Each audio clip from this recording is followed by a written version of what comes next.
Excellencies, heads of state and government, Your Excellency Antonio Guterres, Secretary General of the United Nations, honorable ministers, distinguished delegates, ladies and gentlemen, good morning. I extend a heartfelt welcome to the delegations from member states, observers, and esteemed guests. It is my profound honor and privilege to welcome you to this august hall for the general debate of the 79th session of the General Assembly. Before I proceed, I would like to recognize the presence here today of 9 of my predecessors, past presidents of the General Assembly. Although barely 2 weeks in the job, I can already appreciate the challenges they navigated through. The general debate remains one of the world's most inclusive, representative, and authoritative platforms for global reflection and collective action. This year, the urgency of our task cannot be overstated. We are falling behind in our pursuit of the Sustainable Development Goals. I am informed that with just 5 years to go, less than 18% of the goals have been achieved. Also, the climate crisis is no longer a distant threat. It is here now, ravaging ecosystems and dismantling the livelihoods of entire communities. Conflicts rage from the Middle East to Ukraine, from Haiti to South Sudan, leaving in their wake death, destruction, and immense suffering. I call for an immediate ceasefire in all these conflict settings. For almost a year now, the people of Gaza and Israel have been caught in a spiraling cycle of conflict and retribution.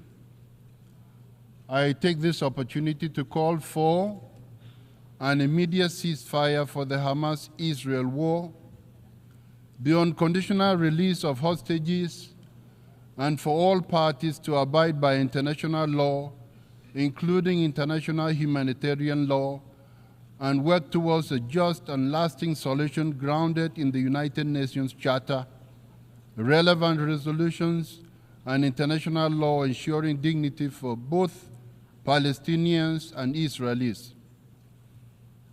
Indeed, only a two-state solution can end the cycle of violence and instability, ensuring peace, security, and dignity for both Palestinians and Israelis. Excellencies, we should be coming together for peace and the well-being of our citizens. We should not divert essential resources into military stockpiles, fueling an arms race never before seen since the Cold War era. Nuclear weapons continue to be a threat to humanity and to our planet. A nuclear war must never be fought. Conditions for their use or accidental explosion must always be avoided. We call for urgent measures for the abolition of these tools of the annihilation of the human race and our environment. Old hatreds rooted in prejudice and ignorance persist, and new divisions arise where none should exist. In the recent past, mistrust among states has grown steadily, complicating prospects for peaceful settlement of interstate disputes. It is time to invest more in building trust and practicing dialogue. Constant dialogue is a powerful weapon for all governments have in their hands. Trust and dialogue are integral parts of our human dignity and precondition for lasting peace and security. Excellencies, Gender equality remains a distant goal as many women and girls around the world continue to be denied their basic rights, justice, and opportunities. Globally, we witness a troubling regression in the protection of human rights and human dignity.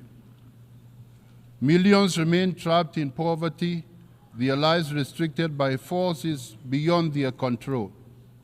Forced labor and modern slavery, extending even to young boys and girls of school age, are an insult to human dignity. They must be combated in every society at all times.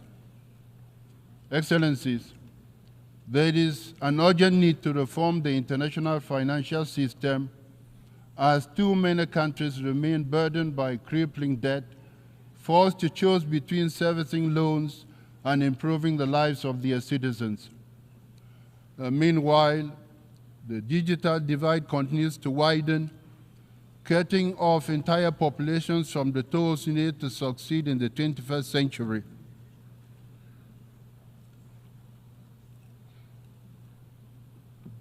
Excellencies, we are not mere spectators of these crises, nor are we powerless to act. Within this hall are the leaders and representatives of the world's nations, the very people with the authority and responsibility to shape the course of our shared future.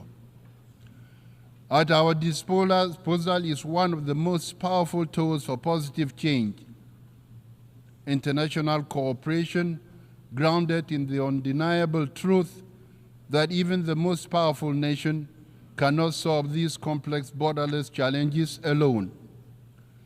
This truth was reaffirmed through our efforts at the Summit of the Future and the consensus adoption of the Pact of the Future.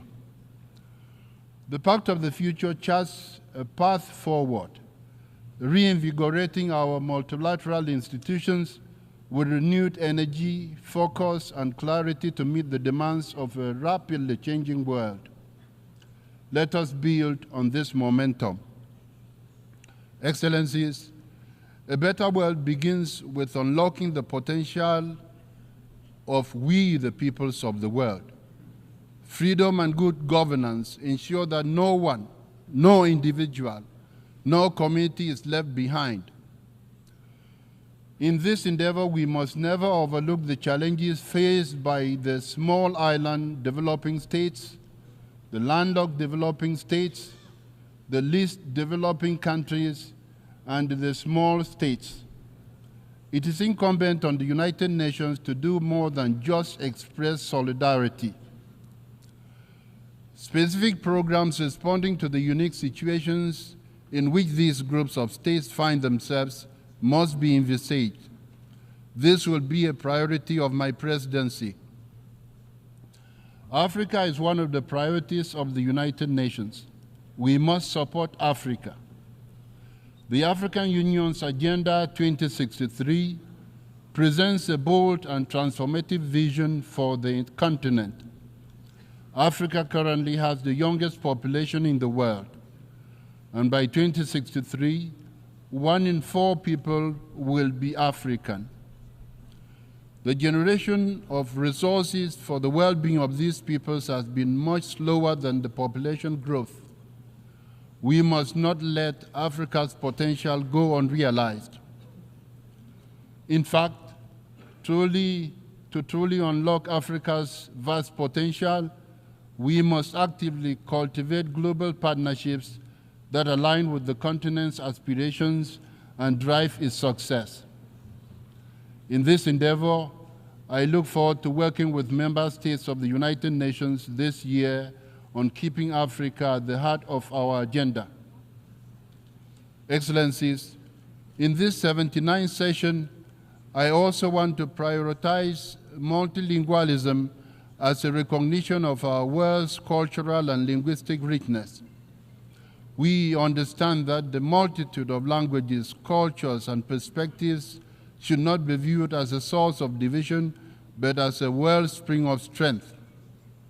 Excellencies, we anticipate a very successful high-level week. In addition to the recently concluded Summit of the Future,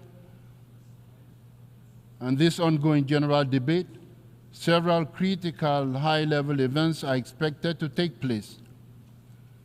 These include the high-level event on microbial resistance, the high-level meeting on addressing the existential threats posed by sea level rise, and the high-level plenary meeting to commemorate and promote the International Day for the Total Elimination of Nuclear Weapons.